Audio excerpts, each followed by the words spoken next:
خير إن شاء الله. On commence. إن الحمد لله نحمده ونستعينه ونستغفره ونعوذ بالله من شرور أنفسنا ومن سيئات أعمالنا. من يهده الله فلا مضل له ومن يضلل فلا هادي له. وأشهد أن لا إله إلا الله وحده لا شريك له وأشهد أن محمدا عبده ورسوله. يا أيها الذين آمنوا اتقوا الله حق تقاته ولا تموتن إلا وأنتم مسلمون. يا أيها الناس اتقوا ربكم الذي خلقكم من نفس واحدة وخلق منها زوجها وبث منهما رجالا كثيرا ونساء واتقوا الله الذي تساءلون به والأرحام إن الله كان عليكم رقيبا.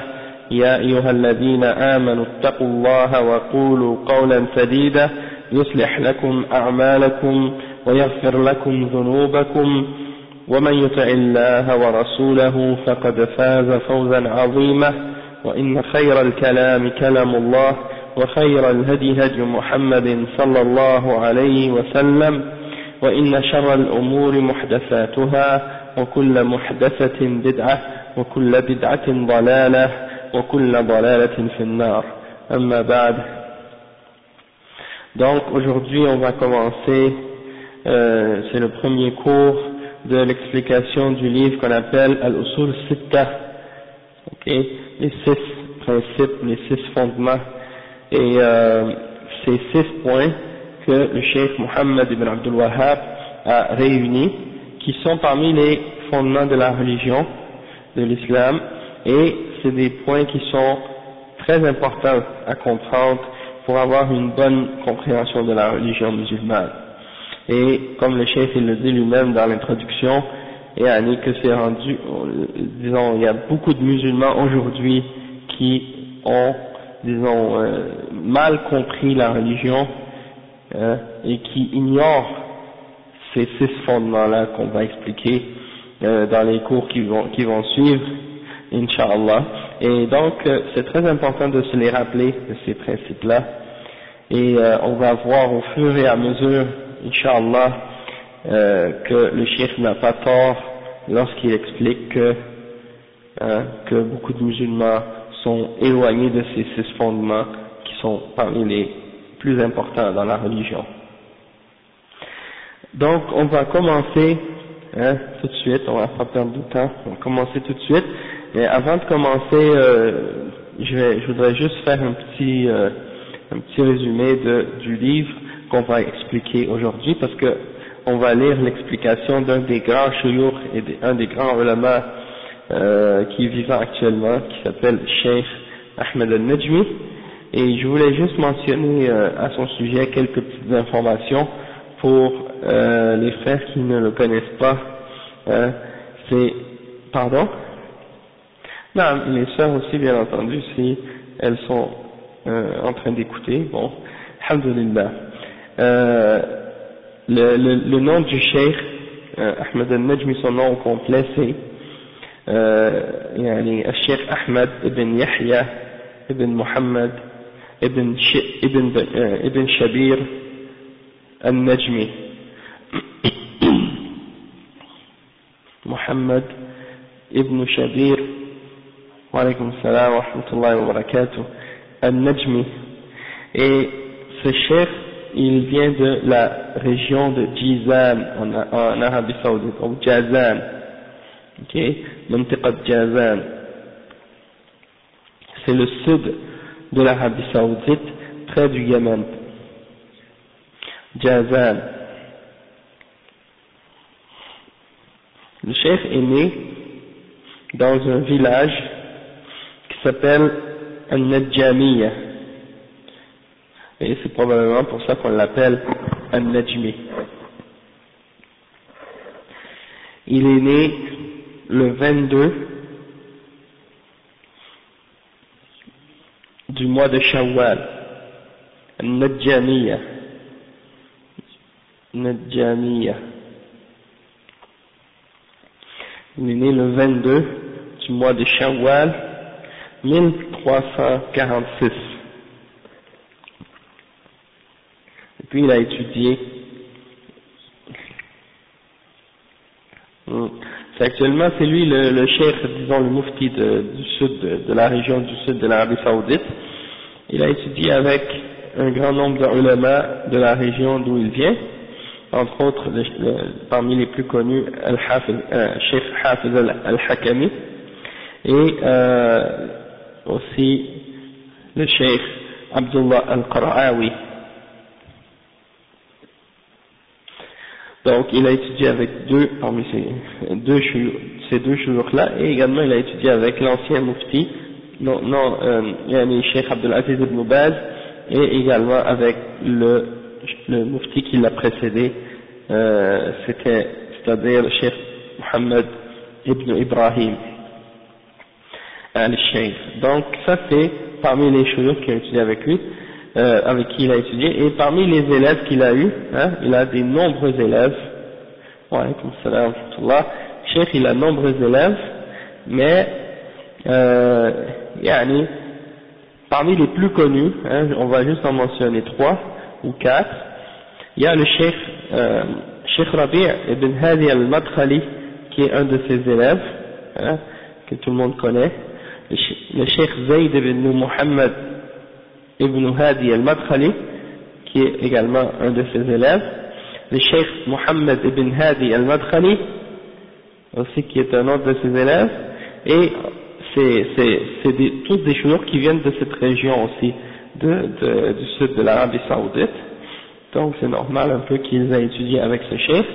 Et également le cheikh Ali ibn Nasir al-Faqihi, qui a étudié avec lui également. Donc ça c'est un petit résumé juste pour dire que c'est un petit peu pour savoir un petit peu à son sujet. Il est toujours vivant, le cheikh, jusqu'à maintenant, et il continue à enseigner et à écrire des livres sur l'islam. Il a écrit plusieurs livres. Dernièrement même j'ai eu alhamdulillah, la ni'ma d'avoir trouvé un de ses livres en Belgique. J'ai acheté chez un frère,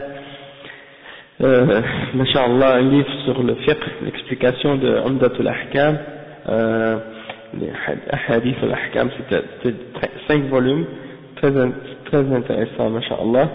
Il a aussi le livre qu'on connaît, qui s'appelle Al-Mawrid al-Uzb al-Zullal, فيما انتقد على بعض المناهج الدعوية من العقائد والأعمال. Et ça c'est un livre dans lequel il parle des groupes contemporains parmi les groupes de bid'a actuels comme les Ikhwan et Tabligh, etc. 82 ans, Masha'Allah. Donc le chef il a 82 ans. C'est parmi les shuyukh, Masha'Allah, qui sont parmi les plus âgés actuellement, parmi les shuyukh des ulama, Masha'Allah. Donc il en a beaucoup d'autres.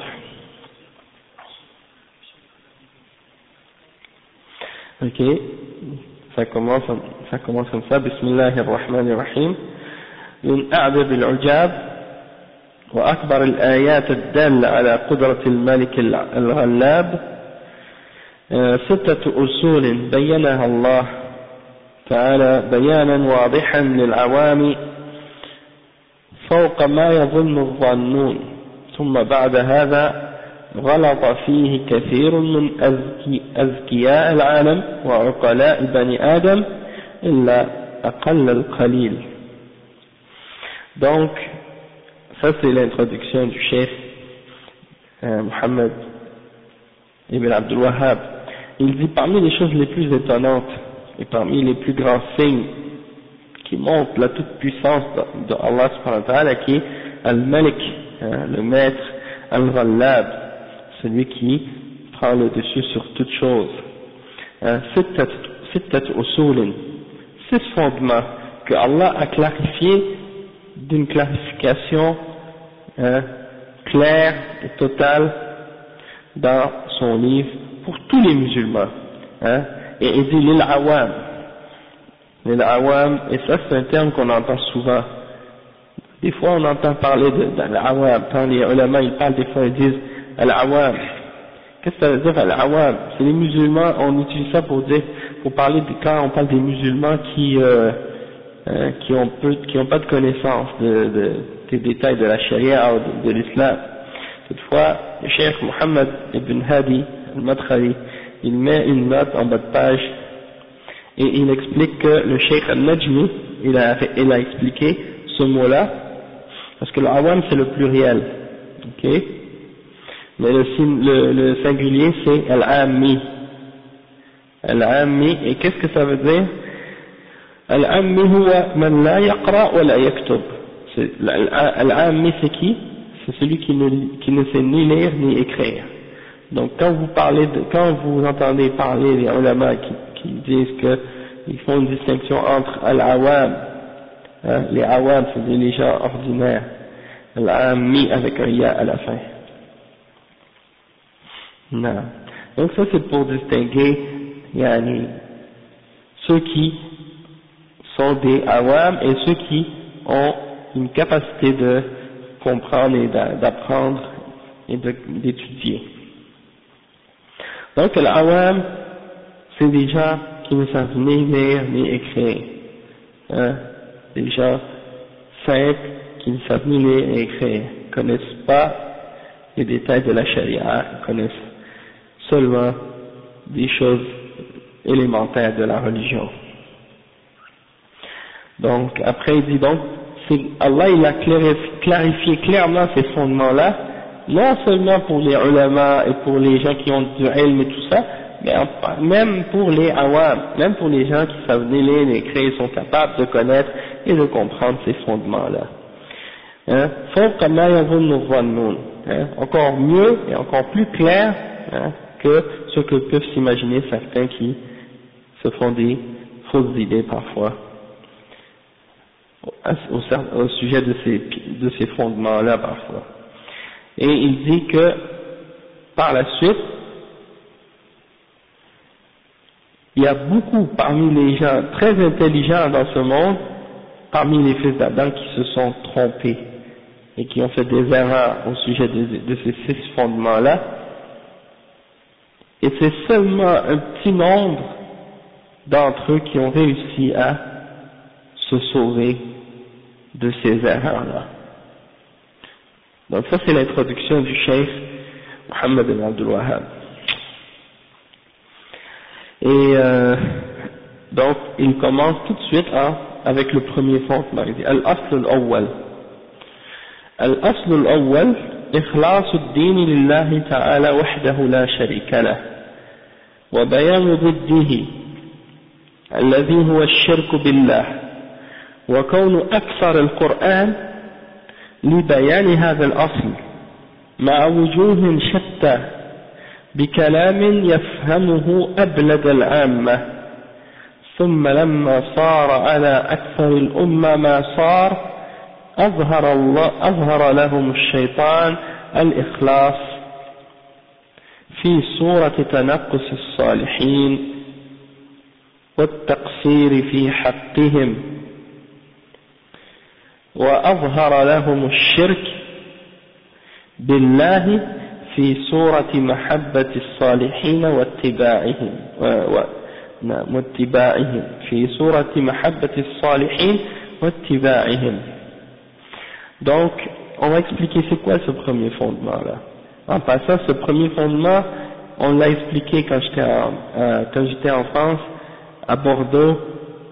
J'ai fait 2 cours sur ce premier fondement-là, mais j'ai pas fait les autres, d'accord. Donc, si vous allez dans les cours qu'on a fait sur le site, dans le fichier divers, il y a ces deux cours-là qui sont intitulés Al-Ikhlas. Ok, c'est le premier fondement, on l'avait expliqué avec le livre de Cheikh Ibn Uthaymin. Vous allez voir que le sharh de Cheikh Ahmed al-Najmi, il est un petit peu plus simple. Donc le Cheikh il dit Al-Asl al-Awwal, le premier fondement, c'est de rendre notre religion pure pour Allah seul, de la purifier pour qu'elle soit uniquement pour Allah subhanahu wa ta'ala, et c'est-à-dire que toute notre adoration doit être pour lui seul et qu'il n'ait aucun partenaire dans cette adoration-là. Et également d'expliquer ceux qui s'opposent à al-ikhlas, ce qui s'oppose à la sincérité dans l'adoration pour Allah subhanahu wa ta'ala, et c'est-à-dire le shirk, parce que le contraire de l'ikhlas c'est le shirk, ok, et le fait que la plupart des versets dans le Coran expliquent ce fondement-là de différentes façons, hein, et de différents points de vue, avec des paroles que tout le monde est capable de comprendre, même le plus bête parmi les analphabètes, il est capable de comprendre ces principes-là clairement et facilement. Et le cheikh il dit, qu'est-ce qui est arrivé par la suite? Que la plupart ou la grande partie de la Ummah ont été trompés par qu'est-ce que le shaitan leur a fait montrer, ou leur a montré de l'ikhlas. Le shaitan leur a déformé la réalité de l'ikhlas, la réalité de la sincérité et de la pureté dans l'adoration. Eh ben, le shaitan a réussi à déformer cette réalité-là et à la faire paraître comme étant autre chose. En réalité, qu'est-ce qu'il a fait le shaitan? La'anahullah, il leur a fait paraître le tawhid et l'ikhlas comme si c'était le shirk, et il leur a fait paraître le shirk comme si c'était ça qui était al-ikhlas et al-tawhid. Comment il a réussi à faire ce truc? Comment il a réussi à leur jouer ce tour? Eh bien, le cheikh il dit qu'en réalité il a réussi à faire ça en faisant montrer aux gens que d'être sincère pour Allah seul dans notre adoration, c'est un manque de respect pour les hommes pieux et pour les salihin.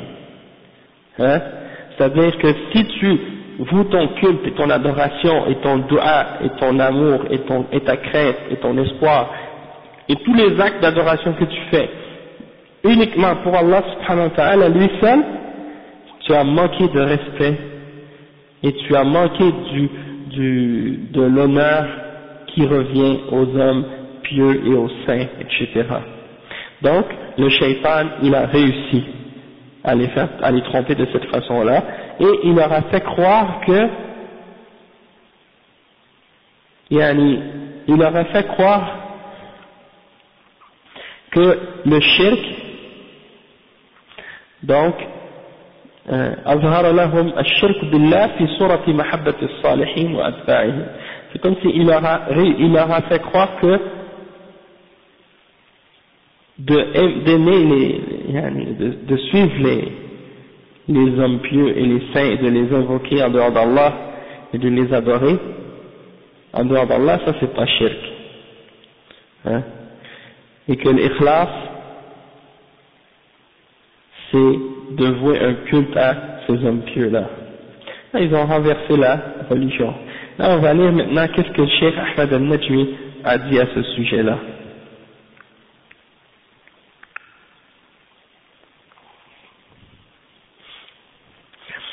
قوله إخلاص الدين لله تعالى وحده لا شريك له وبيان ضده الذي هو الشرك بالله وكون أكثر القرآن لبيان هذا الأصل أو جاء لبيان هذا الأصل من وجوه شتى بكلام يفهمه أبلد العامة. C'est ça. Comme on a dit tout à l'heure, les paroles du Cheikh Mohammed ibn Abdul Wahhab, il dit que l'ikhlas, la sincérité de la religion pour Allah, c'est le premier fondement dans la religion musulmane. C'est le premier pilier de l'islam, c'est le premier pilier de l'iman, de croire en Allah subhanahu wa ta'ala, et c'est le fondement même de cette religion, l'islam. Et de comprendre que cette ikhlas, cette adoration doit être pour Allah seul, et d'expliquer ce qui est le contraire du tawhid, c'est-à-dire le shirk avec Allah subhanahu wa ta'ala. Et le Coran est venu pour expliquer ça.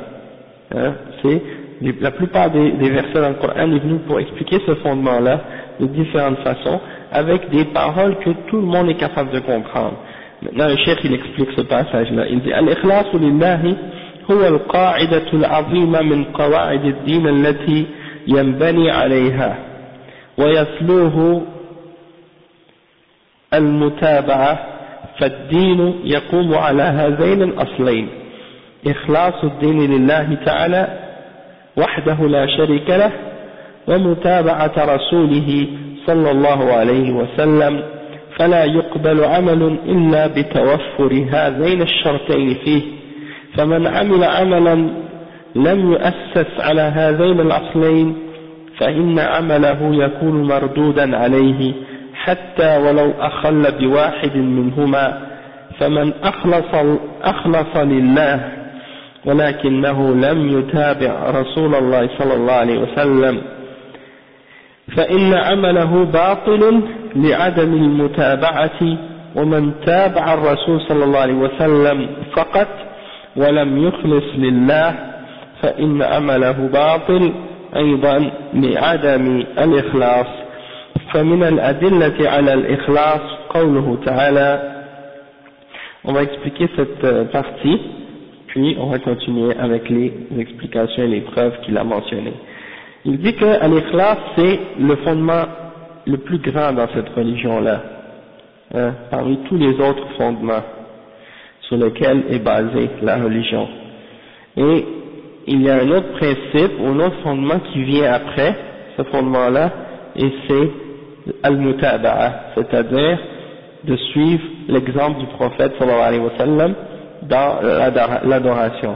Donc al-ikhlas, c'est de purifier notre adoration pour qu'elle soit uniquement pour Allah et qu'on ne donne à Allah dans l'adoration aucun partenaire, aucun associé. C'est la base de la religion.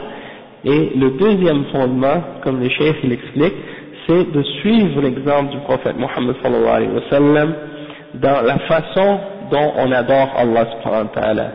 Donc, il faut absolument avoir ces deux conditions-là. Si on fait une action d'adoration qui n'est pas établie sur ces deux conditions-là, cette action-là ne sera pas acceptée d'Allah subhanahu wa ta'ala. Et il faut absolument que ces deux conditions-là soient respectées, et non pas une seule d'entre les deux. Donc si on a respecté la première, al-ikhlas, on a fait une action et on l'a fait uniquement, sincèrement et purement pour Allah subhanahu wa ta'ala, ça c'est bien, mais si elle n'est pas en accord avec l'exemple du prophète Muhammad sallallahu alayhi wa sallam et en accord avec la sunna du prophète sallallahu alayhi wa sallam, elle n'est pas acceptée parce qu'il manque une des deux conditions. Et si on fait une action qui est avec l'exemple du prophète sallallahu alayhi wa sallam et qui est en accord avec la sunna, mais qu'on a fait cette action-là sans ikhlas, c'est-à-dire sans sincérité, elle ne sera pas acceptée. Donc, ça c'est important de comprendre qu'il faut que ces deux conditions-là soient réunies.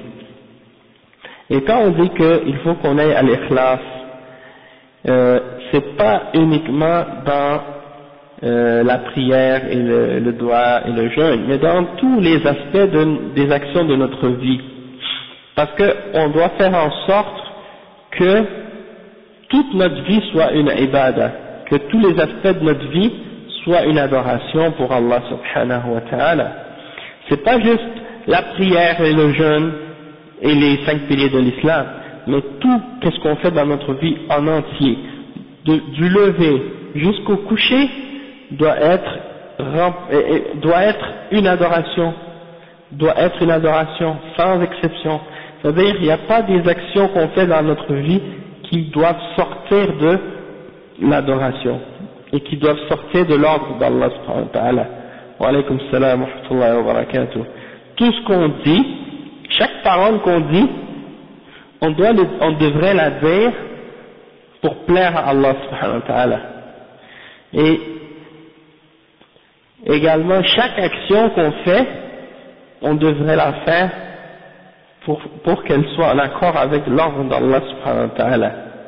Donc c'est pas seulement les prières et le jeûne, mais tout ce qu'on fait dans notre vie doit être fait dans l'intention et dans le but d'arriver à plaire à Allah subhanahu wa ta'ala. Maintenant, beaucoup de musulmans, ils n'ont pas compris cette notion-là. Hein? Et donc, quand on fait une action ou quand on agit avec les gens, quand on est dans notre attitude envers les gens, on doit toujours réaliser que on agit pour plaire à Allah. Si on est bon envers quelqu'un, on doit être bon envers cette personne-là, parce qu'on espère la récompense d'Allah subhanahu wa ta'ala, puisqu'il nous a ordonné d'être bon envers les gens. Si on obéit, par exemple, à nos parents, on obéit à nos parents parce que Allah subhanahu wa ta'ala nous a ordonné d'obéir à nos parents dans le bien. Tant qu'il nous ordonne de faire le bien, il faut les obéir. Et on fait ça pour Allah subhanahu wa ta'ala. Ça veut dire qu'on doit avoir la sincérité dans cette action-là et dans cette attitude-là. Même si eux, de leur côté, nos parents sont injustes envers nous, ou ils agissent mal envers nous, hein, nous, de l'autre côté, on agit envers eux pour Allah, non pas pour eux. Hein. Donc ça veut dire que on leur remet pas le mal nécessairement par un mal parce qu'ils nous ont maltraités, mais on les respecte et on leur donne leurs droits, même si eux nous ont pas donné notre droit, pour plaire à Allah subhanahu wa ta'ala. Et ça fait partie de l'ikhlas, parce que tu vis ta vie pour Allah, et non pas pour plaire aux hommes, ou pour arriver à plaire aux hommes. Et la même chose également peut être dite en ce qui concerne les relations entre un homme et sa femme, ou une femme et son mari. Elle doit agir avec son mari pour obéir à Allah subhanahu wa ta'ala, parce que c'est Allah subhanahu wa ta'ala qui lui a ordonné d'obéir à son mari. Hein? Vous voyez beaucoup de cas où, par exemple, une femme va être assidue dans ses prières, elle va être assidue dans les adorations qui ont rapport entre elle et Allah subhanahu wa ta'ala, dans ses droits, hein, comme par exemple le jeûne ou la lecture du Coran ou d'autres adorations de ce genre. Mais en ce qui concerne les relations qu'elle a avec les créatures, elle agit d'une façon qui est contraire au commandement d'Allah subhanahu wa ta'ala. Hein? Donc ça c'est un problème dans qu'est-ce qu'on appelle al-ikhlas, hein? Parce que les gens, parfois quand ça arrive avec l'attitude qu'on a envers les gens, on fait pas ce qu'on fait pour Allah subhanahu wa ta'ala quand on agit envers eux. Par exemple, je vais donner un exemple très simple. Si tu fais la vaisselle pour ton mari, une femme fait la vaisselle pour son mari, si elle a compris l'islam, elle a compris al-ikhlas, elle fait la vaisselle et en même temps elle espère la récompense d'Allah subhanahu wa ta'ala quand elle le fait. Elle le fait pour Allah subhanahu wa ta'ala, parce qu'elle sait que c'est quelque chose de bien, quelque chose qu'elle fait pour mettre la maison en ordre, hein, pour plaire à son mari, pour garder sa maison propre, hein. Elle prépare à manger pour son mari, pour ses enfants, elle fait ça pour Allah subhanahu wa ta'ala, elle espère la récompense d'Allah subhanahu wa ta'ala. Hein. Même si son mari par exemple, il a agi incorrect avec elle dans certaines choses, hein, et bien elle cherche la récompense d'Allah et elle passe par-dessus. La même chose pour le mari, hein, si sa femme a mal agi envers lui, il a une récompense chaque fois qu'il met un morceau de pain dans la bouche de sa femme et dans la bouche de ses enfants. Chaque morceau de pain, chaque morceau de nourriture qu'il mange, lui il reçoit pour ça une récompense d'Allah subhanahu wa ta'ala. Chaque fois qu'il achète pour eux des vêtements, non seulement c'est une obligation pour lui de leur donner ça, mais en plus il est récompensé par Allah subhanahu wa ta'ala pour le faire. Il reçoit des récompenses d'Allah subhanahu wa ta'ala pour faire ça. Donc ça veut dire que toute cette religion-là est basée sur l'ikhlas. Tout ce qu'on fait c'est basé pour plaire à Allah subhanahu wa ta'ala. C'est pas seulement faire la prière, faire le jeûne, faire le hajj et des trucs il y a des adorations comme ça qu'on fait qui sont uniquement pour Allah subhanahu wa ta'ala, mais aussi dans nos actions de tous les jours, il faut faire en sorte qu'elles deviennent elles aussi des ibadat, des adorations, hein. Donc il faut essayer de purifier nos intentions dans ces choses-là pour arriver à les faire. Si quelqu'un par exemple étudie quelque chose pour la dunya, il doit faire en sorte que ces études-là qu'il fait deviennent une ibadah. Quelqu'un pourrait dire, ouais, mais comment quelqu'un va étudier la médecine ou va étudier devenir ébéniste ou devenir mécanicien, et ça va être une ibadah. Mais ça peut devenir une ibadah dans le sens qu'il étudie cette chose-là dans le but d'arriver à subvenir à ses besoins et aux besoins de sa famille, et dans le but par la suite d'adorer Allah subhanahu wa ta'ala et de faciliter l'adoration pour sa famille. Donc tout ça, ça devient une ibadah. Et donc quand il va choisir la branche dans laquelle il va aller étudier, il va pas choisir un domaine qui contient des choses haram, qui va l'amener à travailler dans une chose haram. Et la même chose pour la femme, elle va pas aller vers des choses qui vont l'amener vers le haram, elle va choisir des emplois ou des travaux qui vont l'aider à rester toujours dans les limites de ce qui est halal. Donc toute notre conception de notre vie dans cette dunya doit être basée sur cette religion-là, sur al-ikhlas, sur al-ibadah. On a été créé pour ça uniquement et pour d'autres, rien d'autre. وَمَا خَلَقْتُ الْجِنَّ وَالْإِنسَ إِلَّا لِيَعْبُدُونَ. On a créé les djinns et les hommes que pour qu'ils adorent, et pour rien d'autre. Et le cheikh il mentionne justement les preuves de al-ikhlas dans le Coran.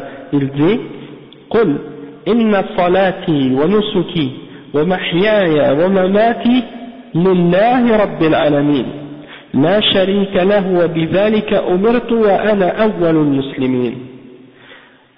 Les ulama ils ont dit même ton sommeil c'est une ibada, même ton sommeil doit devenir une ibada. Quand tu dors, si ton intention quand tu dors c'est de reposer ton corps pour avoir la force pour être capable d'adorer Allah, ton sommeil devient une ibada. Si tu manges avec l'intention d'avoir des forces pour être capable de continuer à adorer Allah subhanahu wa ta'ala, quand tu manges, tu adores Allah subhanahu wa ta'ala en l'adorant. Hein? Donc ça c'est, quand on a bien compris le sens de qu'est-ce que ça signifie l'ibadah, on comprend clairement que ça ne se limite pas juste aux prières et aux autres choses de ce genre. Toutefois, il ne faut pas non plus aller dire, ah moi ça y est, quand je mange ou quand je travaille, je fais une ibadah, donc je vais négliger les autres ibadat qui sont fard ayn. Comme par exemple les 5 prières par jour, il y en a qui disent ah moi j'ai pas besoin de faire les 5 prières parce que je suis en train de travailler, puis le travail c'est une ibadah. Non, ça c'est tu es en train de te contredire, parce que ibadah, il y en a qui sont fard, il y en a qui sont mustahab, il y en a qui sont fard ayn, il y en a d'autres qui sont fard kifaya, il y en a celles qui sont des priorités, des obligations comme les 5 piliers, ça passe devant les autres. Et donc il faut savoir que lorsque c'est l'heure de la prière et que tu es au travail, tu arrêtes ton travail pour faire ta prière obligatoire, parce que ça c'est un des droits d'Allah subhanahu wa ta'ala. D'accord? C'est pas pour essayer de jouer avec ces affaires-là, pour suivre ses passions et pour passer la dunya par-dessus la religion. Donc, à l'ikhlas, les kuffars, ils n'ont rien compris là-dedans. L'ikhlas, les kuffars, ils n'ont rien compris là-dedans. Comme on dit, nous, on ne vit pas pour manger, mais on mange pour adorer Allah subhanahu wa ta'ala. Les kuffars, eux, ils vivent pour satisfaire leurs désirs et leurs passions. Tu demandes à un kafir, pourquoi tu vis? Il ne sait pas pourquoi il vit. Il y en a qui vont il y en a qui vont philosopher, comme si tu demandais à Albert Camus ou à Jean-Paul Sartre pourquoi il vit, ou qu'est-ce que c'est l'existence. Il va te sortir sa théorie de l'existentialisme et toutes ces autres conneries, mais bon, même si tu reviens au fondement, tu leur demandes, qui leur demandent mais pourquoi tu vis, ils ne savent pas. Fondamentalement, ils ne savent pas. Et il y en a qui vont dire on ne sait pas, on vit juste pour vivre. On vit pour, comme Allah dit dans le Coran, ذرهم يأكلوا ويتمتعوا ويلههم الأمل فسوف يعلمون. Laisse-les manger et s'amuser et laisse-les se faire tromper par les faux espoirs. Parce qu'ils vont savoir, فسوف يعلمون. Ils vont savoir au jugement dernier. Hein? Et Allah subhanahu wa ta'ala dit dans le Coran وَالَّذِينَ كَفَرُوا يَتَمَتَّعُونَ وَيَأْكُلُونَ كَمَا تَأْكُلُ الْأَنْعَامُ وَالنَّارُ مَثْوًى لَهُمْ. Les kuffars, ils s'amusent et ils mangent comme les animaux mangent. Et leur destination sera à l'enfer. C'est-à-dire, ils vivent, même les animaux vivent pas comme ça. C'est-à-dire, les animaux, Allah subhanahu wa ta'ala les a créés avec leur instinct et ils la suivent. Ils ne se posent pas de questions. Tandis que eux, ce sont des êtres humains à qui Allah a donné la raison, les yeux, l'ouïe, la vue. Ils sont capables d'utiliser leur sens pour se poser des questions, pour observer la création, pour réfléchir sur les causes de l'existence. Au lieu de ça, ils préfèrent s'aveugler et continuer à vivre en suivant leur passion. Hein. Et donc, ils n'ont pas compris l'ikhlas et le but de l'existence. Donc, Allah subhanahu wa ta'ala, il dit dans le verset 162 et 163 dans Surat Al-An'am, il dit, dis, ô messager d'Allah, ma prière et mon sacrifice, ma vie et ma mort appartiennent à Allah, le Seigneur des mondes. La sharika lahu wa bidhalika umirt. Il n'a pas de partenaire. Hein? Et c'est ça ce qui m'a été commandé de faire, et je suis le premier à se soumettre, le premier parmi les musulmans. وقوله تعالى قل إنما أنا بشر مثلكم يوحى إلي أنما إلهكم إله واحد فمن كان يرجو لقاء ربه فليعمل عملا صالحا ولا يشرك بعبادة ربه أحدا.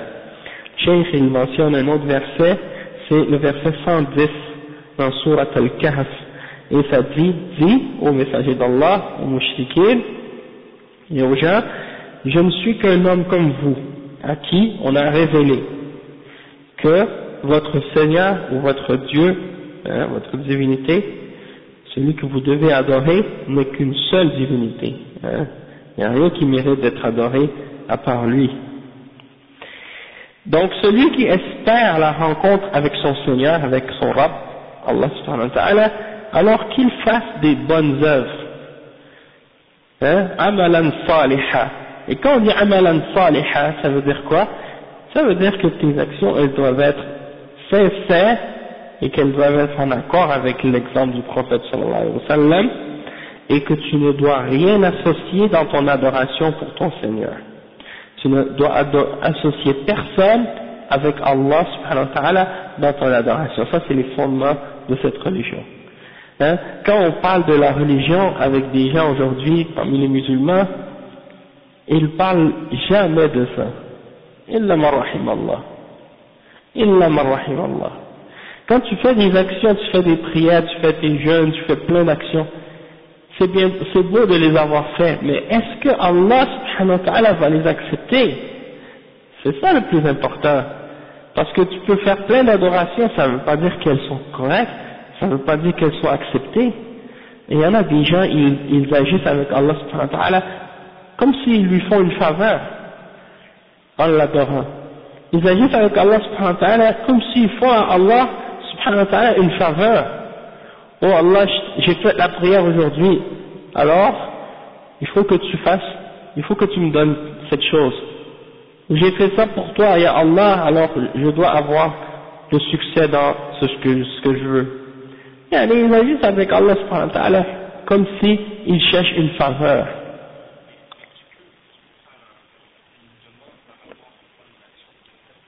Oui. Non, tu peux faire tawassul par tes bonnes œuvres, ça c'est correct, mais c'est pas la même chose dont je parle maintenant. Comme si tu as fait des bonnes œuvres et tu dis, oh Allah, j'ai fait telle action pour toi, et uniquement pour toi, alors exauce mon dua. Ça c'est une chose, mais ces gens-là, qu'est-ce qu'ils font, c'est autre chose. C'est-à-dire ils adorent Allah subhanahu wa ta'ala, à la limite. Et quand ils ont besoin de quelque chose, ils adorent Allah. Quand ils n'ont pas besoin d'Allah, ils oublient. C'est dans ce sens-là. Est-ce que tu pourrais aller fermer la fenêtre, barakallahu fik, akhi, parce que je sens le froid même. Ah ouais, je commence à vieillir, ça y est, je suis fini complètement. Je suis rouillé. La ilaha illallah. Naam. Barakallahu fik. Alors. Donc c'est ça.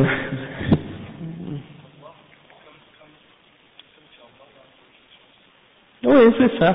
Comme si Allah leur doit quelque chose. Comme Allah subhanahu wa ta'ala, il dit يَمُنُّونَ عَلَيْكَ أَنْ أَسْلَمُوا قُلْ لَا تَمُنُّوا عَلَيَّ إِسْلَامَكُمْ بَلِ اللَّهُ يَمُنُّ عَلَيْكُمْ أَنْ هَدَاكُمْ لِلْإِيمَانِ إِن كُنتُمْ صَادِقِينَ. C'est-à-dire, ils vont voir le prophète sallallahu alayhi wa sallam, puis ils lui disent on a accepté ta religion, hein. Comme tu nous dois quelque chose, là. Tu devrais être reconnaissant envers nous parce qu'on a accepté ta religion. Il dit, mais au contraire, c'est une faveur d'Allah. C'est Allah qui vous a fait une faveur en vous guidant à l'islam. C'est pas vous qui avez fait une faveur à Allah en acceptant l'islam. C'est Allah qui vous a fait un islam qui vous a guidé. Donc ça c'est la mentalité de certains. Tu vois, des gens ils prient pas, ils font pas le jeûne, ils font pas la prière, rien. Ils viennent à la mosquée, ils disent tenez, tiens, sadaqa pour la mosquée. Comme si, j'avais l'attitude de ces gens-là. Comme si, et peut-être c'est l'argent de riba. Et ils pensent qu'ils font une bonne œuvre en faisant ça. Allah al-Musta'an, nas'alullah al-afiyah. Donc si tu fais des actions de cette façon-là, Allah l'accepte pas. Il faut que tu fasses ton action avec sincérité, avec ikhlas, pour Allah subhanahu wa ta'ala. Et quand tu, humilité, et quand tu l'as fait, tu espères, tu restes toujours dans l'espoir que Allah l'accepte, mais tu ne vas pas être comme convaincu, oui, Allah l'accepte. Non. Ouais, exactement. Comme Allah dit, وَقُلُوبُهُمْ وَجِلَةٌ. Quand ils font des bonnes œuvres, leur cœur est frémissant, parce qu'ils savent qu'ils vont rencontrer Allah. Et quand Aïcha radiyallahu anha, elle a demandé au prophète sallallahu alayhi wa sallam, Ya Rasulullah, est-ce que ce verset-là parle des gens qui font des péchés? Non, le prophète sallallahu alayhi wa sallam a dit non, ce verset-là parle des gens, ils font le bien, ils font les adorations, mais ils ont peur, est-ce que Allah va les accepter ou non? Donc ça c'est grave.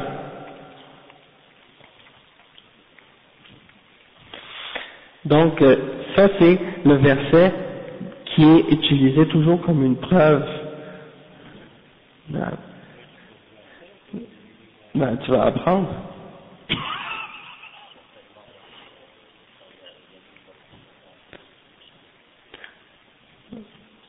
Exactement.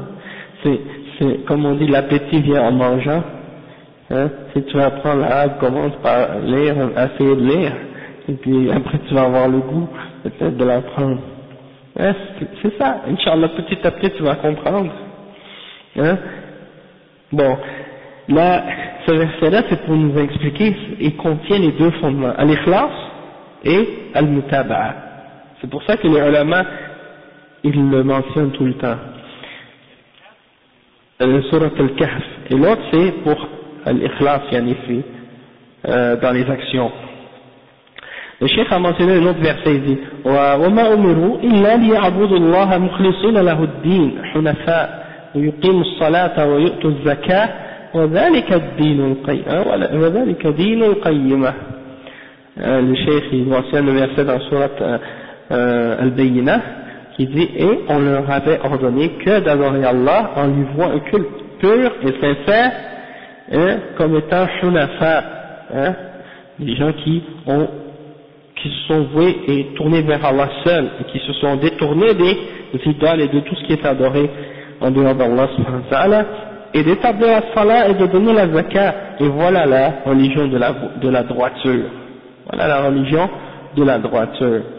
Ensuite, il mentionne un autre verset. وقوله تعالى فادعوا الله مخلصين له الدين ولو كره الكافرون. Donc invoque Allah en lui vouant ton culte d'une façon sincère et pure, même si cela déplaît aux non-croyants, même si cela déplaît aux kafirun. Allah subhanahu wa ta'ala il dit ça souvent dans le Coran à propos des kuffars, que eux ils détestent de voir qu'on invoque Allah seul. Hein? ذلك بأنه إذا دعي الله وحده كفرتم وإن يشرك به تؤمنوا فالحكم لله العلي الكبير. Ça c'est le verset dans le Coran, il dit, ça c'est parce que lorsqu'on a invoqué Allah seul, vous avez mécru, et quand on a associé avec lui, vous avez cru. فالحكم لله, Allah c'est lui qui va avoir le jugement. Al-Ali al-Kabir. Le très haut et le très grand. Donc ça c'est pour dire que les mouchriquines, ils n'aiment pas quand on invoque Allah seul, ils veulent absolument qu'on invoque d'autres avec lui. Quand on invoque d'autres avec lui, là ils sont heureux, comme Allah dit dans le Coran. وَإِذَا ذُكِرَ اللَّهُ وَحْدَهُ اشْمَأَزَّتْ قُلُوبُ الَّذِينَ لَا يُؤْمِنُونَ بِالْآخِرَةِ وَإِذَا ذُكِرَ الَّذِينَ مِنْ دُونِهِ إِذَا هُمْ يَسْتَبْشِرُونَ. Tu parles avec des soufis, des gens de bid'a. Si tu leur commences à invoquer le prophète sallallahu alayhi wa sallam, ou invoquer d'autres avec Allah subhanahu wa ta'ala parmi les awliya, ils sont contents. Masha'Allah. Hein? Pour eux, ça c'est ça, l'ikhlas. C'est ça le din. Mais quand tu invoques Allah seul, et tu dis non, je demande uniquement à Allah, et je mets uniquement ma confiance à Allah seul, hein? Et je refuse d'invoquer quiconque en dehors d'Allah subhanahu wa ta'ala, ishma'azzat qulubuhum. Hein, leur cœur devient comme dégoûté. Ah, mais pourquoi tu veux pas invoquer les salihin, t'as pas de respect, t'as pas d'amour pour les salihin. C'est ça le shubha du shaitan.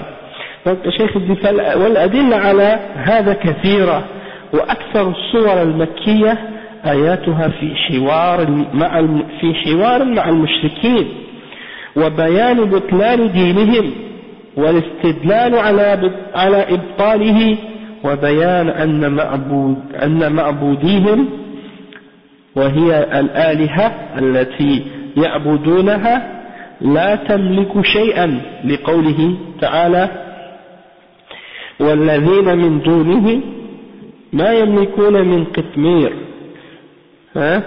وقوله في آية أخرى أم لهم نصيب من الملك فإذا لا يؤتون الناس نقيرا. Donc le cheikh il dit qu'il y a beaucoup de versets qui prouvent ce principe-là, et ça c'est dans la plupart des versets qui ont été révélés à Makkah, Surah al-Makkiyah, et des versets qui sont révélés à Makkah. Souvent c'est un dialogue avec les mouchriquines, ou il y a un discours qui s'adresse aux mouchriquines pour clarifier la fausseté de leur religion et pour montrer les preuves et pour la détruire. Et pour expliquer que ceux qu'ils adorent parmi les idoles en dehors d'Allah subhanahu wa ta'ala, elles n'ont aucun pouvoir et elles ne possèdent aucun pouvoir. Et ça on peut le lire même dans Surat Fatir, le verset 13, quand Allah dit et ceux que vous invoquez en dehors de lui, en dehors d'Allah, ils ne possèdent même pas la pellicule qui est sur le noyau de la date. On appelle en arabe qitmir, la petite peau transparente qui est sur le noyau de date. Eh bien même ça ils ne possèdent pas, imagine, ils ne possèdent rien du tout. Ok? Et il y a un autre verset, donc qu'est-ce qu'il dit ce verset? Il dit est-ce qu'ils possèdent une portion dans le royaume d'Allah subhanahu wa ta'ala? Et si c'était le cas, ils ne donneraient même pas aux gens le creux du noyau d'une date. Donc ça c'est pour montrer, comme le cheikh dit, c'est pour montrer l'incapacité et la faiblesse de ces idoles qu'ils adorent en dehors d'Allah subhanahu wa ta'ala. كما قال تعالى يا أيها الناس ضرب مثل فاستمعوا له إن الذين تدعون من دونه لن يخلقوا ذبابا ولو اجتمعوا له وإن يسلبهم الذباب شيئا لا يستنقذوه منه ضعف الطالب والمطلوب. وعليكم السلام. Donc ça c'est un verset aussi qui montre la même signification que ça, c'est le verset 73 qui dit ô vous les hommes, on vous a donné une parabole ou un exemple, alors écoutez-la. Ceux que vous invoquez en dehors d'Allah subhanahu wa ta'ala ne peuvent même pas créer un moustique ou une mouche, même s'ils se réunissaient pour le faire. Et si la mouche leur enlève quelque chose, ils ne peuvent même pas la reprendre de la mouche. Hein. Donc, les deux sont, on a montré la faiblesse des deux. Celui qui essaie de le prendre, puis celui de qui il a été pris. وفي أثناء ذلك بين الله عز وجل قدرته في مخلوقاته التي خلقها وآياته التي أودعها في هذا الكون ليدلك على كماله وقدرته وأنه هو الإله الحق المستحق للألوهية دون سواه وأنه هو الذي ينبغي أن يعبد وأن تخلص له العبادة لما له على الناس من فضل بخلقهم وإيجادهم وما يسدي لهم من النعم وما يتفضل به عليهم من الرزق فهو المستحق للعبودية دون سواه. والكلام في هذا يطول ولو أردنا أن نسلك شيئا من التقصي وما ذكر فيه الكفاية. Le cheikh il dit, et à travers ces versets-là, Allah subhanahu wa ta'ala, non seulement il montre la faiblesse des idoles des mouchriquines et de ce qu'ils adorent en dehors d'Allah subhanahu wa ta'ala, mais il montre également la toute puissance d'Allah subhanahu wa ta'ala dans sa création, comment il a le pouvoir sur toute sa création, et il montre également les signes qu'il a mis dans la création également, dans l'univers, qui nous indique sa perfection et sa force et sa puissance, et que c'est lui le Dieu de vérité, celui qui mérite uniquement l'adoration. Donc, c'est à lui qu'on doit vouer notre adoration et à lui seul. Et également pour nous expliquer comment Allah subhanahu wa ta'ala a un mérite sur les hommes, du fait que Allah subhanahu wa ta'ala les a créés, les a créés à partir de rien, et tout ce que Allah subhanahu wa ta'ala leur a donné de bienfaits et de grâce, et comment il leur donne le risque, leur subsistance et tout ce qu'ils ont besoin dans cette dunya. Donc Allah subhanahu wa ta'ala, c'est lui qui mérite l'adoration en dehors de tout ce qui est adoré parmi les fausses idoles et tout ce qui est adoré par les hommes en dehors d'Allah subhanahu wa ta'ala.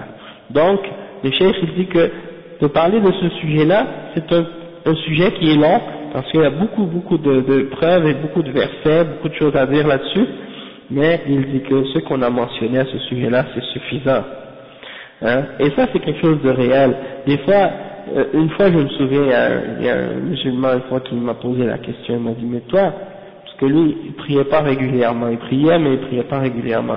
Il m'a demandé, il dit, mais toi, qu'est-ce qui te pousse toujours à faire la prière tout le temps? Et quand il m'a posé cette question, en réalité, ça m'a comme un peu surpris, parce que je n'étais jamais posé cette question-là moi-même. Mais parce que pour moi, c'était évident du fait que Allah subhanahu wa ta'ala m'a tout donné, il a tout créé, il m'a donné tellement de choses, comment je pourrais pas l'adorer, comment je pourrais pas le prier? Et quand je me souviens au début, quand on commençait à pratiquer l'islam, les koufars, ils demandaient souvent, vous priez 5 fois par jour, c'est beaucoup, comment vous faites, hein? Et après, moi, quand j'ai réfléchi à ça, je me disais, mais subhanallah, quand tu calcules toutes les grâces et toutes les bontés et tous les bienfaits que Allah nous a donnés, 5 fois par jour, c'est très peu, par rapport à ce que Allah mérite réellement de notre part, comme remerciement et comme adoration. Donc, 5 fois par jour, c'est peu, parce qu'on a été créé pour lui, pour l'adorer, et tout ce qui existe dans ce monde qu'il nous a donné, de notre vie, de notre santé, de notre nourriture qu'il nous donne tous les jours, de tout ce qu'il fait pour nous, eh ben nous, on n'est même pas capable de le remercier comme il le mérite. Donc, je pense que c'est déjà suffisant pour te motiver à te retourner vers Allah. Et ça, c'est dans un seul point de vue, mais non seulement ça, mais tu as besoin d'Allah subhanahu wa ta'ala. Tu as besoin de sa guidance, tu as besoin de son aide, tu as besoin de son support, tu as besoin de cette foi qui va t'apaiser le cœur, qui va te donner la tranquillité et la sérénité, qui va te donner la paix dans ta vie. Tout ça tu as besoin, et plus encore. Donc c'est pour toi encore que tu fais tout ça, hein? Tout ce que tu fais pour Allah subhanahu wa ta'ala, c'est un bien que tu fais à toi-même. Non. Sallallahu alayhi wa sallam. Et non, ça. Et non, il y a comme le frère dit, le frère Hassan, Masha'Allah, il donne un autre exemple. Le prophète sallallahu alayhi wa sallam, il restait la nuit en prière jusqu'à ce que ses pieds enflent et ses pieds craquent, à force de rester trop longtemps debout dans la prière. Et Aïcha radiyallahu anha, elle demandait au prophète sallallahu alayhi wa sallam, au messager d'Allah, toi tes péchés passés et futurs ont été pardonnés, alors pourquoi tu restes dans la prière comme ça tout ce temps et jusqu'à ce que tes pieds soient fendillés, etc. Et lui, le prophète sallallahu alayhi wa sallam, il répondait à Aïcha radiyallahu anha, il lui disait, Afala akunu abdan shakura, est-ce que je ne veux pas être un serviteur reconnaissant pour Allah subhanahu wa ta'ala? Et Allah subhanahu wa ta'ala dit dans le Coran un verset à chaque fois qui me fait beaucoup réfléchir.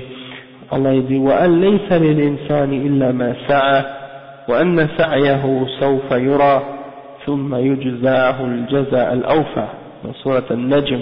Allah subhanahu wa ta'ala il dit, est-ce que l'être humain ne va pas recevoir comme résultat, excepté ce pourquoi il a fait l'effort, et cet effort-là c'est ça qu'il va voir, puis il va être récompensé, hein, d'une grande récompense pour qu'est-ce qu'il a fait. Donc c'est selon ton effort. Il y a d'autres versets aussi qui disent كل نفس بما كسبت رهينة إلا أصحاب اليمين. Chaque être humain est l'otage de ce qu'il a fait. Tes actions là, quand tu fais des actions, subhanallah, eh ben tu deviens l'otage de tes actions. Hein? C'est comme si tu fais des mauvaises œuvres, mais tu es pris en otage par tes actions. Tout ce que tu fais, tu deviens l'otage de tes actions. Illa ashab al-yamin, excepté les gens de la droite. Donc les gens qui font du bien, eux, ils sont bien avec leurs actions, mais les gens qui font du mal, ils sont otages de leurs actions, parce qu'au jugement dernier, ils vont être pris à cause de ça. Donc le cheikh dit أما المتابعة فأدلتها كثيرة أيضا من الكتاب والسنة، من كتاب الله وسنة الرسول صلى الله عليه وسلم. فمنها ما جاء في قول الله تعالى وما آتاكم الرسول فخذوه وما نهاكم عنه فانتهوا واتقوا الله إن الله شديد العقاب. وقال جل من قائل وما كان لمؤمن ولا مؤمنة إذا قضى الله ورسوله أمرا أن يكون لهم الخيرة من أمرهم ومن يعص الله ورسوله فقد ضل ضلالا بعيدا مبينا. وقال سبحانه يا أيها الذين آمنوا استجيبوا لله وللرسول إذا دعاكم لما يحييكم واعلموا أن الله يحول بين المرء وقلبه وأنه إليه تحشرون. وقال عز وجل قل إن كنتم تحبون الله فاتبعوني يحببكم الله ويغفر لكم ذنوبكم والله غفور رحيم. Donc ça c'est des versets que le cheikh a mentionnés pour prouver qu'on doit suivre l'exemple du prophète Mohammed sallallahu alayhi wa sallam dans notre façon d'adorer Allah subhanahu wa ta'ala, et pour montrer que si tu n'adores pas Allah de la façon que le prophète Mohammed sallallahu alayhi wa sallam t'a montré, ton adoration ne sera pas acceptée. Et ça c'est des preuves, comme le verset Al-Hashr, le verset 7 dans Surat Al-Hashr. Allah subhanahu wa ta'ala il dit, et ce que les messagers vous donnent, prenez-le, et ce qu'ils vous interdit, abstenez-vous-en, et craignez Allah, et certes Allah est dur en châtiment. Naam, Al-Hashr, l'Exode. Il cite ensuite un autre verset dans Surat Al-Anfal, non, Al-Ahzab, pardon, Al-Ahzab, le verset 36. Il n'appartient pas à un croyant ou à une croyante, une fois qu'Allah et son messager ont décidé d'une chose, qu'ils aient encore le choix dans leur façon d'agir. Et celui qui désobéit à Allah et à son messager s'est certes égaré d'un égarement évident. Le verset 36, ouais. Non. Donc, ça nous montre que le musulman ou la musulmane, ils n'ont plus de choix dans leur façon d'agir une fois qu'ils ont su le verdict d'Allah et le verdict de son messager. Il y a beaucoup de musulmans d'aujourd'hui, quand tu leur parles de quelque chose et tu leur mentionnes les paroles d'Allah et du messager, ils te disent je suis pas d'accord avec toi. Subhanallah, comment ça t'es pas d'accord? C'est pas avec moi, c'est pas comme si t'es pas d'accord avec moi, t'es pas d'accord avec Allah et son messager. Parce que je te dis, Allah a dit et son messager a dit. Il dit ouais mais qu'est-ce qu'ils disent les ulama? Avant de regarder qu'est-ce qu'ils disent les ulama, regarde qu'est-ce qu'il dit Allah et son messager. C'est ça le plus important. Parce que c'est ça la base et c'est ça la preuve. Hein? Et ensuite tu dis je suis pas d'accord. Si tu dis que tu es pas d'accord, c'est pas une preuve ça. C'est pas un argument. De dire que tu n'es pas d'accord, c'est pas un argument. Tu dois expliquer pourquoi tu n'es pas d'accord. Parce que si tu dis juste à quelqu'un, je suis pas d'accord avec toi, ça veut rien dire. Il faut que tu argumentes et que tu prouves et que tu expliques pourquoi tu n'es pas d'accord. Est-ce que tu as une preuve? Est-ce que tu as quelque chose qui vient clarifier un point sur lequel tu n'es pas d'accord? Est-ce qu'il y a quelque chose peut-être que la personne avec qui tu discutes a oublié de mentionner dans la question qui vient rajouter à la question plus de détails ou plus de clarté ou une condition spécifique, ou bien c'est juste que ça te plaît pas donc t'es pas d'accord parce que c'est contraire à tes convictions personnelles ou bien à tes opinions personnelles. La religion c'est pas une question d'opinion. La religion c'est la parole d'Allah et la parole du messager sallallahu alayhi wa sallam. C'est pas, quelqu'un peut pas dire après avoir entendu le verset d'Allah ou la parole du prophète sallallahu alayhi wa sallam, ah mais ça c'est ton opinion. Parce que c'est pas une question d'opinion, c'est des faits. Les paroles d'Allah c'est des vérités absolues. Hein? Et donc on peut pas les remettre en question. On ne peut pas les rejeter comme ça parce qu'on n'est pas d'accord, ou bien parce que c'est contraire à ce qu'on pense personnellement. Hein? Au contraire, il faut soumettre nos opinions personnelles à Allah subhanahu wa ta'ala et aux paroles du prophète sallallahu alayhi wa sallam pour qu'elles soient en accord avec nos opinions. C'est-à-dire pour que nos opinions soient en accord avec ces paroles. C'est pas le contraire. C'est pas que tu vas soumettre les paroles d'Allah et les paroles du messager à tes opinions. C'est comme il y en a des musulmans, ils se font leur propre idée d'un islam imaginaire dans leur tête. Ah mais pour moi l'islam c'est la tolérance, c'est l'ouverture, c'est la compréhension. Dieu il va me comprendre, hein? Dieu il va me comprendre même si je désobéis, même si je fais des péchés, hein. Ouais, mon Dieu c'est un Dieu d'ouverture. Subhanallah, c'est quoi? Est-ce que ton Dieu dont tu parles, est-ce que c'est celui qui est décrit dans le Coran et dans la Sunna? Est-ce que tu veux essayer de te faire ton propre Dieu dans ta tête? Tu veux l'imaginer selon tes passions et tes désirs pour que tu aies un Dieu qui te permet de satisfaire tes passions? Hein? Et comme je disais à certains d'entre eux, je leur disais, subhanallah, si les voleurs avaient un Dieu, ils voulaient se faire un Dieu, ils allaient se faire un Dieu qui aime les voleurs. Hein? Mais le Dieu c'est le même Dieu pour tout le monde. Et il a dit qu'il n'aimait pas le mal, qu'il n'aimait pas le vol, qu'il n'aimait pas la désobéissance, et qu'il aime l'obéissance et qu'il aime les gens qui l'écoutent et qui suivent ses messagers. Donc c'est pas une question que tu veux te faire ton propre Dieu qui va être en accord avec tes passions. Hein? C'est ça la bid'a des Jahmiyyah et la bid'a des Mu'tazila. Pourquoi ils ont nié les attributs d'Allah? Pourquoi ils ont nié les noms et les attributs d'Allah? C'est parce qu'ils voulaient se faire leur propre Dieu à eux, pour pouvoir suivre leur passion. Dans leur imagination, ils imaginaient Dieu selon leurs désirs, puis ils ont trouvé que le Dieu, Allah, tel qu'il s'est décrit lui-même, et tel que le prophète sallallahu alayhi wa sallam l'a décrit, ne convenait pas à leur conception de Dieu. Alors ils se sont fait leur propre Dieu dans leur tête, et ils ont nié les attributs d'Allah, et les attributs et les noms d'Allah dans le Coran. Wallahu a'lam, c'est ça la base de l'égarement de ces gens-là, qu'ils ont voulu se faire un Dieu selon leurs propres désirs, pour suivre leur passion. Hein? Ils ont même nié le qadar. Ils ont dit on fait qu'est-ce qu'on veut, Dieu n'a pas de contrôle sur nos actions. A'udhu billah. Ça veut dire ils ont enlevé même à Dieu sa toute puissance et sa force, et sa volonté. Hein? Donc ça c'est l'exemple de ces gens-là. Il y a des gens comme ça. Ils se disent l'islam c'est une religion de tolérance et d'ouverture. Oui, mais amène tes preuves. Je te donne des versets et des hadiths authentiques, des paroles d'Allah et des paroles du prophète sallallahu alayhi wa sallam, tu dis non, je suis pas d'accord. فبأي حديث بعد الله وآياته يؤمنون. À qui ils vont croire s'ils ne croient pas en Allah? Après avoir entendu les signes et les versets qui viennent d'Allah, à qu'est-ce qu'ils vont croire? Si ça peut pas les convaincre, il n'y a rien qui va les convaincre. Mais là, ils doivent remettre leur foi en question, ces gens-là. Hein? Donc, on doit, lorsqu'on entend l'ordre d'Allah et l'ordre du messager, on doit se soumettre et accepter. À moins que ce soit une question au sujet de laquelle les savants et les ulama ont divergé pour des différences d'ijtihad, ça c'est autre chose.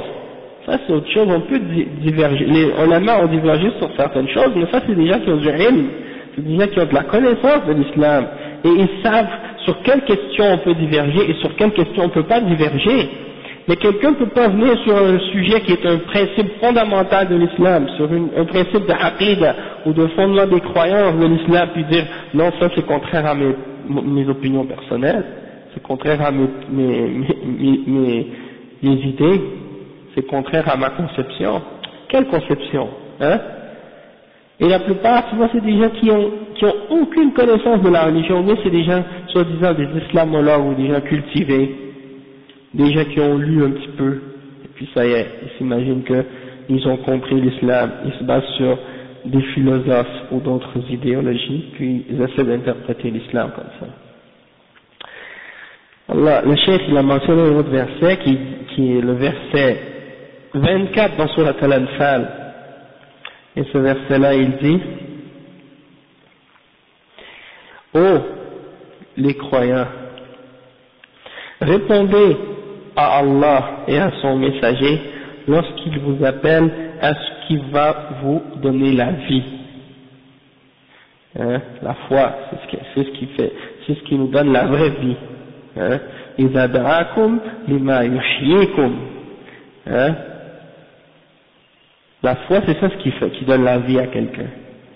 Tandis que l'éloignement de la foi et le fait de pas répondre à l'appel d'Allah et du messager, eh ben c'est ça ce qui donne la mort spirituelle et la vie spirituelle, la vie du cœur. Hein, c'est la foi qui donne ça. Et وَاعْلَمُوا أَنَّ اللَّهَ يَحُولُ بَيْنَ الْمَرْءِ وَقَلْبِهِ. Sachez que Allah subhanahu wa ta'ala s'interpose entre le serviteur et son cœur. Hein? وَأَنَّهُ إِلَيْهِ تُحْشَرُونَ, et que vous serez réunis auprès de lui. Donc ça veut dire, subhanallah, vous allez être rassemblés au jugement dernier. Allah, il s'interpose entre l'homme et son cœur. T'as des désirs, t'as des choses que tu aimes, toi. Mais quand tu es croyant, tu peux pas les faire. Hein? C'est comme quelqu'un qui dit, pour moi, selon moi, non, c'est pas ma conception, ou pour moi, c'est pas interdit. Une femme qui m'a appelé il y a pas longtemps, elle veut se marier avec un non-musulman. Je lui ai dit, mais c'est pas permis. Il dit, non, mais il va juste dire la phrase, là, puis ça y est, il va être musulman. Il dit, non, mais c'est pas juste dire la phrase, il faut qu'il y croie, il faut qu'il ait une conviction dans cette phrase, il faut qu'il l'applique aussi. C'est pas juste la dire pour qu'il devienne musulman, puis le lendemain, il continue à vivre, à penser et à croire comme il croyait le jour avant, juste parce qu'il voulait faire le mariage. Ça, c'est pas accepté d'Allah. Et elle a dit, je vais appeler un autre imam qui est plus ouvert. Ouais, je vais appeler un autre imam qui est plus ouvert, elle m'a dit. Et puis elle m'a dit, moi, ma conception de l'islam, c'est un islam de tolérance. Elle dit, je connais des gens qui sont très très pieux, et puis ils sont très ouverts, ils acceptent. J'ai dit, subhanallah, c'est qui ce qui détermine la piété de quelqu'un? Est-ce que c'est nous-mêmes ou bien c'est Allah subhanahu wa ta'ala? Est-ce que tu connais des gens très pieux qui sont très ouverts? Comment ils peuvent être pieux alors qu'ils opposent la parole d'Allah et du messager? On détermine la piété de quelqu'un. Allah il te dit qu'une femme musulmane n'a pas le droit d'épouser un kafir, et toi tu dis et eux ils disent oui c'est permis, et après toi tu vas dire ils sont très ouverts. Contradiction. Donc c'est pour dire, non mais quelqu'un il va te dire, non mais pour moi c'est correct, pour moi c'est permis. Non mais si tu es croyante, tu peux pas faire ça. Mais si tu n'es pas croyante, c'est autre chose. Allah il dit dans le Coran, il n'appartient pas à un croyant ou à une croyante. Une fois qu'Allah et son messager ont décidé d'une chose, d'avoir encore le choix dans leur façon d'agir. Non, est-ce que si tu n'es pas croyante, tu dis que tu as le choix, tu fais ce que tu veux. Mais si tu dis je suis croyante, alors là tu n'as plus le choix dans ta façon d'agir. Tu dois essayer de te soumettre. Et si tu le fais pas, si tu désobéis à l'ordre, hein, et tu demandes pardon à Allah, et au moins tu es consciente que ce que tu fais c'est pas permis. Mais tu vas pas t'opposer à la décision d'Allah puis dire non je l'accepte pas. Parce que là ça c'est, tu rejettes la décision d'Allah subhanahu wa ta'ala et de son messager. Et il a mentionné un dernier verset qui dit si vous aimez Allah, alors suivez-moi. Et Allah va vous aimer et il va vous pardonner vos péchés. Et il a mentionné comme hadith, وفي الحديث عن أبي هريرة رضي الله عنه أن رسول الله صلى الله عليه وسلم قال كل أمتي يدخلون الجنة إلا من أبى قال يا رسول الله ومن يأبى قال من أطاعني دخل الجنة ومن عصاني فقد أبى. Il a dit que Abu Huraira, c'est un hadith authentique rapporté sur Abu Huraira, qui dit, que le prophète sallallahu alayhi wa sallam a dit, toute ma umma va rentrer au paradis. Le prophète sallallahu alayhi wa sallam a dit, toute ma umma va rentrer au paradis. Ça c'est une bonne nouvelle du prophète sallallahu alayhi wa sallam, que toute sa umma va rentrer au paradis. Mais il a mis une condition, ou il a mis une exception. Illa man aba. Excepté celui qui refuse. Et même ça, c'est encore une bonne nouvelle. Parce que c'est pas compliqué de rentrer au paradis. T'as juste à ne pas refuser. Mais les Sahaba, Masha'Allah, ils ont posé la question parce qu'ils étaient étonnés d'entendre ça. Mais qui va refuser au messager d'Allah? Qui va refuser de rentrer au paradis? Est-ce qu'il y a quelqu'un qui va être assez bête pour refuser de rentrer au paradis? Hein? Est-ce qu'il y a quelqu'un qui va dire non, moi je veux pas? Hein? Mais bien entendu, c'est pas comme ça, c'est pas juste de dire avec la bouche, moi je veux rentrer. Parce que si c'était juste une question de dire avec la bouche, je veux, hein? Parce qu'il y a personne qui va dire je refuse, tout le monde va dire j'accepte. Mais c'est pas une question juste de parler ou de le dire avec la bouche, il faut faire quelque chose. Hein, comme le prophète sallallahu alayhi wa sallam a dit, même à Ta'ani, celui qui m'obéit, il entre au paradis. Celui qui me désobéit, il a refusé. Donc, c'est par tes actions que tu acceptes ou que tu refuses. C'est pas par ta parole. C'est pas juste de dire avec ta bouche, oui, ô messager d'Allah, ou bien, oh Allah, je veux rentrer au paradis, j'accepte. Non. Tu dis que tu acceptes avec ta bouche, mais avec tes actions, tu refuses. Alors là, il y a une contradiction. Hein? Donc il faut, pour accepter, il faut obéir au prophète. Et on va terminer avec un autre hadith qui a été mentionné par le cheikh Mohammed ibn Hadi dans les notes en bas de page. Il a mentionné une série de hadiths pour montrer l'obligation de suivre le prophète pour compléter les explications du cheikh Ahmed al-Najmi. Mais moi je ne vais pas tous les mentionner, je vais juste mentionner un des hadiths qu'il a mentionné parce que c'est un hadith que j'aime beaucoup. Et c'est un hadith qui est rapporté par Al-Bukhari et Muslim, si je ne me trompe pas. Et ce hadith-là, ça dit quoi? Ça dit, c'est un hadith qui est rapporté par Al-Bukhari et Muslim, selon Abi Moussa, قال رسول الله صلى الله عليه وسلم إنما مثلي ومثل ما بعثني الله به كمثل رجل أتى قوما فقال يا قوم إني رأيت الجيش بعيني وإني أنا النذير العريان فالنجاة فأطاعه طائفة من قومه فأدلجوا يعني ساروا في آخر الليل فانطلقوا على مهلهم فنجوا وكذبت طائفة منهم فأصبحوا مكانهم فصبحهم الجيش فأهلكهم واجتاحهم أي استأصلهم بالقتل والأسر فذلك مثل من أطاعني فاتبع ما جئت به ومثل من عصاني وكذب بما جئت به من الحق. Ça c'est un beau hadith que vraiment masha'Allah je l'aime trop.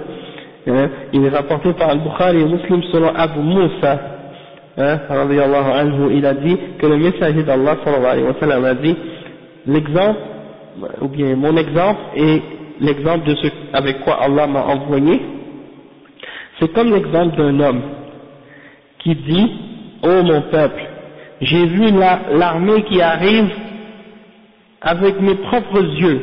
J'ai vu l'armée qui arrive au loin avec mes propres yeux et je suis l'avertisseur nu. Alors sauvez-vous. L'avertisseur nu, Al-Nadir al-Uryan. Vous savez c'est quoi Al-Nadir al-Uryan? Ça je vous l'avais expliqué je pense. Al-Nadir al-Uryan c'est l'avertisseur nu, celui qui est en haut de la montagne, il voit l'ennemi au loin qui approche. Il enlève ses vêtements et puis il fait signe aux gens, il court et il fait signe aux gens parce qu'il n'a pas le temps de les avertir tous. Alors il enlève ses vêtements, il court, puis là tout le monde sait qu'il y a quelque chose de grave qui arrive. C'est Al-Nazir al-Uryan. Donc le prophète il dit Ana al-Nazir al-Uryan, il n'y a pas le temps, j'ai pas le temps c'est très urgent, il faut que vous vous sauvez. Al-Uryan. Alors, il dit qu'un groupe d'entre son peuple l'a obéi, et ils sont partis le soir, donc ils sont partis et ils ont été sauvés. Et l'autre groupe du peuple ont traité de menteurs. Ils l'ont traité de menteurs. Alors, le matin, l'armée des ennemis est arrivée, il les a pris, et ils ont tué une partie, puis ils ont pris les autres en esclavage. Donc, il dit que ça, c'est l'exemple de celui qui m'a obéi et qui a suivi ce que j'ai amené, et l'exemple de ceux qui m'ont désobéi et qui m'ont traité de mensonge, et qui ont traité de mensonge ce avec quoi je suis venu de la vérité. Donc ça c'est pour faire une sorte c'est comme un genre de parabole, hein, comme un genre d'exemple pour faire réfléchir les gens, pour dire voici, bon, ceux qui m'ont suivi, voici ce qui leur arrive, et voici ceux qui m'ont désobéi, et ce qui leur arrive. Donc on va s'arrêter ici pour aujourd'hui. C'est le dernier hadith qu'on mentionne pour aujourd'hui.